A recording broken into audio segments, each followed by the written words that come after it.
I'm first. I've locked the door. I've locked the door. I'm first. I am first. I am driving this first. Hello everyone and welcome back to the Autoalex V2 channel. You join me once again and Rory. Hi. And today we're going to be talking about my new to me. Whoa. My? No, mine. No, it's mine. No. It's mine. It's got my name on it. But it is mine though. But it was mine before yours. We'll get to that in a minute. So this car, this is a 2007 BMW Z4 3 litre manual N52 Z4 Coupe. Amazing bit of kit. And it's not just any. It's N52 not just coupe. any M52. This has been zhuzhed by Bruno. A year, I think, Bruno Yeah. had it, slowly zhuzhing it up. Yeah, so long-term followers may remember we did an episode on this car with my green Mini Cooper S. We took this car to the Nürburgring. Yeah, we did a whole series, yeah. We did, yeah. There was actually lots. You remember, because we took these to Wales originally when they were stock, and then we took them back to Nürburgring when they were done up. Yeah, so yeah, this car is quite a prominent car on the channel. It has been on the channel quite a lot, yeah, but in the earlier days. So since getting it back from doing those episodes, which was about a year ago now, this car has been with Bruno at BDS Motorsport and it's had quite a lot. More than what I can remember. And you can remember what it's had done to it because you paid for it. I paid for a lot of it. It was expensive. So what's actually been done to this car mechanically? So mechanically, as you'll probably remember, the Nürburgring series, this was quite quick, but the handling and the brakes and everything was a bit shocking. Yeah, Misha didn't really feel that comfortable driving that fast in this car. Yeah. So all of the brakes got sorted, everything like that. Also, the suspension was all set up, tracking's all been properly done. It's got BC Racing coilovers, Accelera 651 Sports on it. The CSL wheels. Yeah, you put them on just as we Just went before, on the track. yes, actually, the rears weren't staggered, which they're now a staggered set. Okay. So now get a bit more girth. Yeah, on the because I rear. remember the tyres being a bit mismatched, Yeah, weren't they? They were a bit of a funny it didn't size. fit that well. And also it's had brakes courtesy of Febby. Yes. Hasn't it? Yeah. And a brake fluid change as well. Also, it's had a new ABS pump. Because remember all the ABS lights were on and it didn't have functional ABS or traction control. It wasn't actually new, actually. Bruno sent it off to a company and they refurbished it. Oh, okay, that's pretty good. That saved me a bit of money. Yeah, nice. And also the engine. Bruno has worked very, very hard on this engine. In fact, this was his development car, wasn't it? It was. That's why it was away for such a long time, yeah. So this is the N52 engine. This was the last naturally aspirated straight six that BMW ever produced. Yeah. It's also voted the most reliable petrol engine that BMW ever created. It suffers with the odd oil leak here and there, as any engine will do. But other than that, they are really, really good. But this one's far from standard, isn't it? So it's got a custom inlet manifold, which I can see It's custom inlet, custom exhaust manifold. It also has had the rod bearings, timing chain, and a few other preventative maintenance things. I say preventative, the timing chain actually went halfway through doing all of this. And you did rod bearings because this is a high mileage hero. 214,000 miles it's on now. But yeah, what else has been done? So Alex, for my birthday, actually got me the PowerFlow exhaust on this because I was desperately looking for an exhaust, which I think we can agree now after both driving this. The exhaust intake and everything that just sound about this car is incredible. The combined noise that this car makes from the front and the back is unbelievable. We'll experience that in a minute. We'll go out for a drive in it.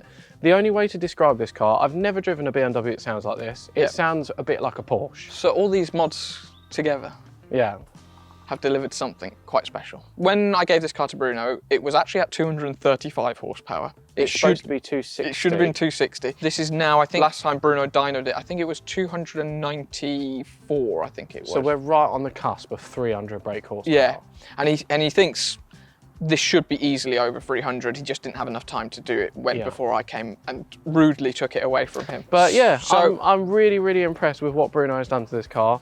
It is incredible. I'll close that now so we can walk around. But other than that, we do have a bit of rust. So this car does need a little bit of bodywork. A little bit. Which is often the case when cars are crashed and then repaired, but you're not going to be falling into that trap, are you? Because you ran a car vertical report on any car, van or motorbike that you wanted to buy that told you if the car was crashed, stolen or clocked. To give you guys an example of a clean car vertical report, I have run the numbers on Taylor's brand new Clio 182. And as you can see, we've got green ticks for odometer, finance and damage that tells me and you that this car has a clean title. But what car vertical doesn't tell you is about rust. Always check for rust, especially on these cars, because this one was very bad. And now to give you guys an example of a bad car vertical report, here is a Scania fire engine. Yes, a fire engine. We got green ticks for odometer and registration and legal status, but an amber warning for damage. So if you wanted to buy this fire engine on Facebook Marketplace, you need to check this out. Let's scroll down a little bit, open up some photos, and as you can see, this fire engine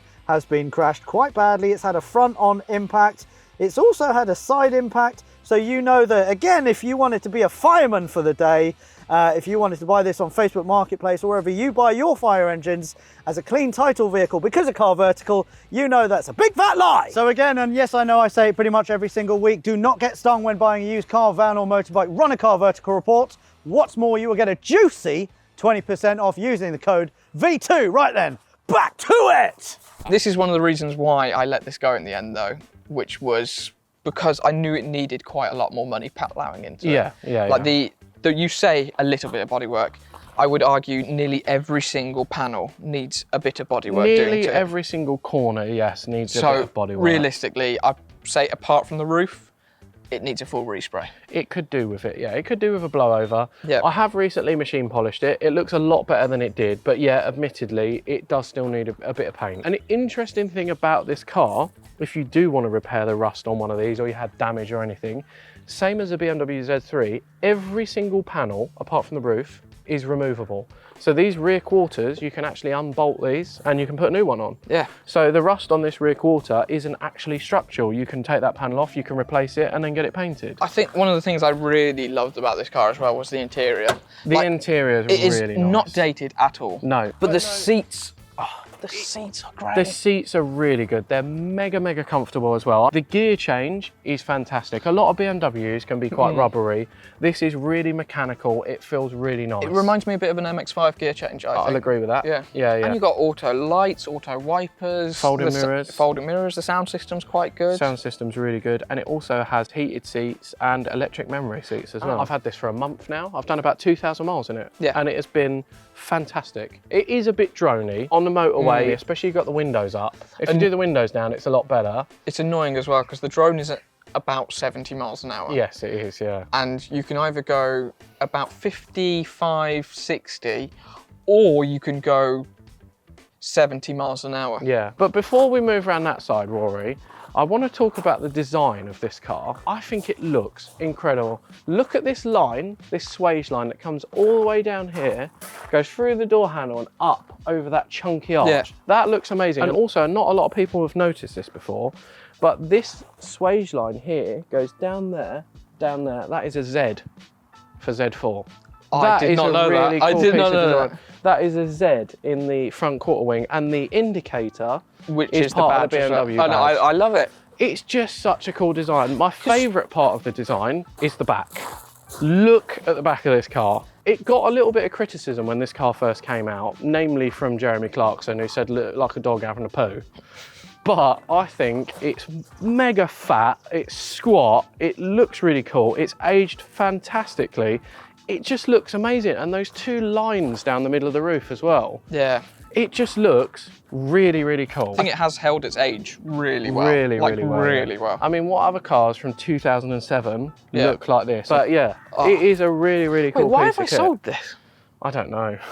Speaking of which, the reason I sold this, it all comes down to Goodwood Festival of Speed, where for some reason I was following you in an Audi S6, which you're obviously now seen on the channel, and we flipped a coin to swap cars. Yeah, and when we say we swap cars, we literally flipped a coin, agreed on it there and then.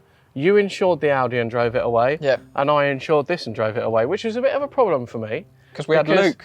I drove to the Goodwood Festival of Speed with 2 passengers, and this car's got 2 seats. So I had to hitch a lift, but I really wanted it. But prior to that, I actually owned this car. Yeah. So I originally bought this car for 1,500 quid from a really nice guy up in Harrogate. Yeah. Drove it all the way back, and then you turned up in a British Racing Green Mini. And not just any British Racing Green Mini, is it? My British Racing Green Mini. And I looked at your Mini and I went, I really like that, I want it. And you looked at my Z4 and went, I really like that, I want it. So we swapped. So I've swapped this car twice now. Oh, what a lovely car. It is a lovely car. Speaking of which, Should we go out for a drive in it? I think it'd be rude not to. No, I'm driving No, it. I'm driving. You Yeah, you could. first. I'm first. I've locked the door. I've locked the door. I'm first. I am first. I am driving it first. You don't know how to drive it. It's mine. It's mine. I'm in. No. Oh, you bitch. Oh, I'm jealous that you're driving this car, Rory. It's so good. But I thought I'd let you have one last drive. That's the thing, once you haven't been in a car for a while, you do forget how quick it is or how it drives or anything. This car is quick. Speaking of which. Oh, that noise is so good. It's got such a good noise to it. I know, and that mid-range torque as well. It's so good. Oh, it sounds so good. Oh, why did I sell this? I don't know. Why did I sell it? What was I thinking? I don't know. An Audi S6 or this? The Audi S6 is a very cool car. Yeah, though, but it's not this though. It's not this. Not This is very special. It's very, very special. But you got to remember, Rory, you do sometimes look at it with rose-tinted glasses. It's not perfect. No, there is that dead spot in the steering that I think we both have noticed. There's a bit of a dead spot in the steering. The handbrake, it just doesn't work. Not only that, you know, there are a few other little issues, like there's a couple of buttons broken and stuff like that. But you can kind of look past that, can't you? Because it is really good. It's hard when you build a car like this because you love it. It becomes part of you, doesn't it? And you love it and you don't want to get rid of it. And the thing is as well, I got to go through this with all the stages as well. Although Bruno had it for a long time, I would go there regularly and get like an update on what it was, what he'd done this time. Yeah. And as he always says as well, the car was never about the peak power number. It was always about the drivability. Yeah. So it was always where the power hit in. So it's like...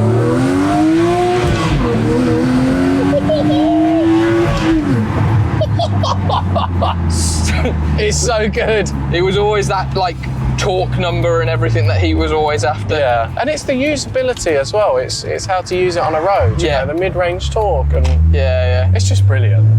I'll give it a go. You can give it a go. I'll give it a little drive. I like this.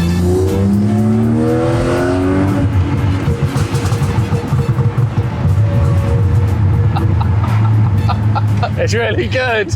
I love the way this car feels. It is the bollocks. I love the way it feels. I love the seating position, the seat, the gear change, the way the clutch feels, the way the accelerator feels, the noise, the power. It feels fantastic. It is a fantastic package, but we both have the same issue, don't we, Rory? Yeah. Which is that we love cars, yep. We build cars and we get massively attached to them, but we like building them. And to be able to build them, sometimes we need to sell some to be able to build more, because we can't keep all of them realistically, can we? No, and we have taken on a lot of projects recently. We've taken on a lot of projects. I've got a lot of projects on the go. You've got a lot of projects on the go, which is why you sold this car to me. Yeah. Which is why, unfortunately, this is also going to be one of my last cut drives in this car, because I'm selling this car to Bruno. You know what? And we discussed this. There was a lot of toing and froing. I was even contemplating buying it back off you again. Yeah. But there was only one person that could have this car, and Bruno was desperate for it as well, because he wanted to finish the development, finish the car, and he adores this as well. Yeah. As sad as I am to sell this car, I am happy that it's going to Bruno. Yeah. If anyone deserves to have it, it's him. And it also works as such a great demo car that he can take people out in, and then show what he can do. One last time, go on.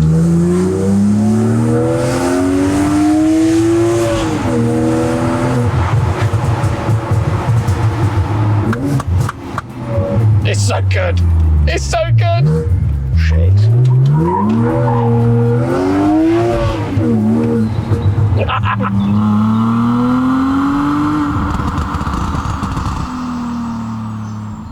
Well, there you have it, another V2 episode brought to you by me and Rory. I hope you enjoyed this episode.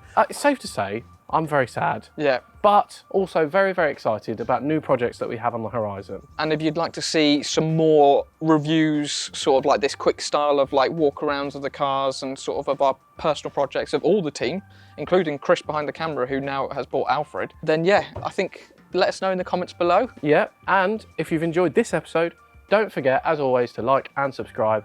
We'll see you next week. Ta-ra!